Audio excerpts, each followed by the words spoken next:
Well, Speaker, sir, I rise to respond to the ministerial statement by Honourable Minister for Commerce. And I note that he has raised a few issues around health, and I was wondering whether he's become the Minister of Health. And all the other issues raised has been, it's something we already know. It is acknowledged, but it is nothing new. Mr. Speaker, sir, there is no doubt that we all agree that we are living in extraordinary times, and it is said that the ministers on the other side are living in a dream world. The minister doesn't talk about boosting the economy, and he doesn't seem to understand the state of the economy pre-COVID-19 and now, and continues to pontificate without addressing the fundamentals. The government says the Fiji economy is in line with the 2021 budget. We all know that the economy was already in recession long back.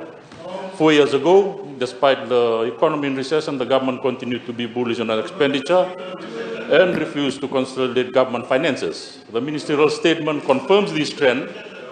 Mr. Speaker, sir, the Fijian economy experiences its largest ever economic contraction in 2020 due to the COVID-19 pandemic is a cover-up. The sequence of events following the impact of COVID-19 on the economy and people's livelihood, the devastation inflicted by tropical cyclone Yasa and Ana, has worsened the people's hope in rebuilding their lives and that of their families to normalcy. I believe the worst is still to come. We must recognize and be thankful to our frontline workers who have sacrificed family time and comfort to ensure that the pandemic is contained through initiatives, as mentioned by the Honourable Minister, in terms of vaccines, procurement of vaccines, etc. I urge the government to take a more cautious and phased approach rather than trying to fast-track the opening of our borders to allow tourists, yachts, etc. The lives of our citizens matter more than trying to bring in these tourists. The point, Mr. Speaker, sir, we would not be putting all our eggs in one basket. We have very little control, or no control at all, of the processes, procedures, standards, protocols in different jurisdictions. Therefore, we must always be conscious and vigilant in our efforts to contain the pandemic. We do not have the capacity in terms of facilities and resources to be able to cope effectively with the second wave. I believe our ability to cope if there is another outbreak due to laxity will be disasters from our already overstressed health system and lack of our support infrastructure. Honourable Mr. Speaker, sir, in the latest report issued by Reserve Bank clearly indicate that the global economic conditions remain fragile due to the daily increase in COVID-19 in cases in many parts of the world. And Bula bubble, as already mentioned, we don't know when that will happen, given the current news that we have about these various strains. The largest ever economic contraction in 2020, as stated by the Honourable Minister, by the government, poses the greatest challenge for a narrow-based economy like ours. The performance of key sectors with our economy continues to decline, and unfortunately, the Minister of Trade has not mentioned it. Our visitor arrivals have declined, and if you look at the budget document, there are some projections there which is totally way out of line, and they have not corrected it in terms of visitor arrivals. Electricity fell by 10.4%, cement minus 4.1%, gold minus 10.5%, negative 11.4% on timber and mahogany, negative 22.5%. The only sector that grew is the agriculture sector. There is also a decline in consumption spending, which has led to a reduction in VAT collections. I've taken time to highlight sector performances. The decline in performance in these key sectors have implications on employment opportunities and government finance. Today, more than 120,000 people have lost their sources of livelihood, mostly in the tourism sector, as mentioned. These observations seem to have not been noticed by the other side of the House.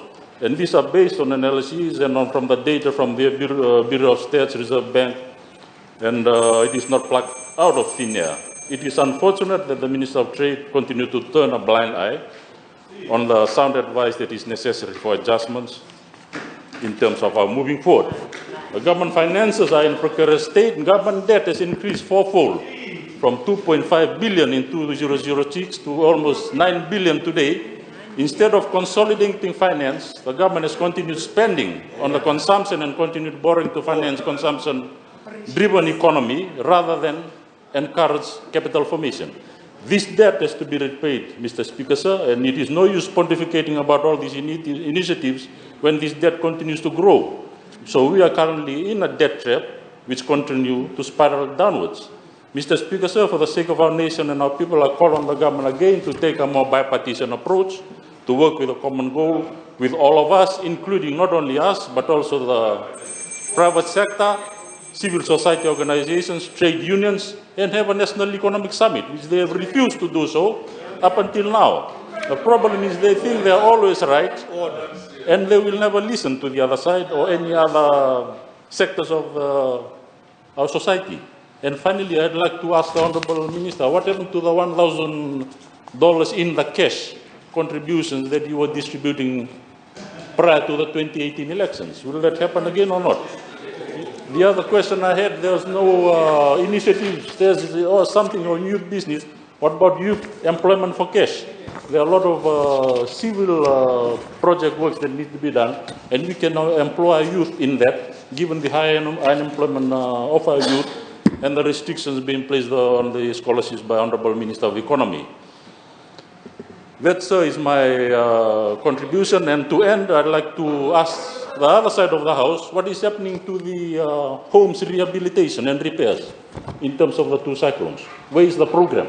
Is there any program being formulated? Because the last time tropical cyclone Winston, there was, the initiative was taken up by the private sector, and we see the problems with those in terms of lack of delivery, non-availability of materials, etc. And this all points to, sir, to the problems with the public sector review, the doing away with the Hurricane Relief Department, the public sector reforms in terms of moving away a lot of the roles of PWD to the construction implementation unit without the proper expertise in that unit, and also the tenders, which delays a lot of things. That, I think, is my contribution, and I thank the Minister today, and I hope that all we have contributed will be taken into account moving forward. Thank the Honourable Roper Deputy Sawal for his contribution to the debate. I now give the floor to the Leader of the National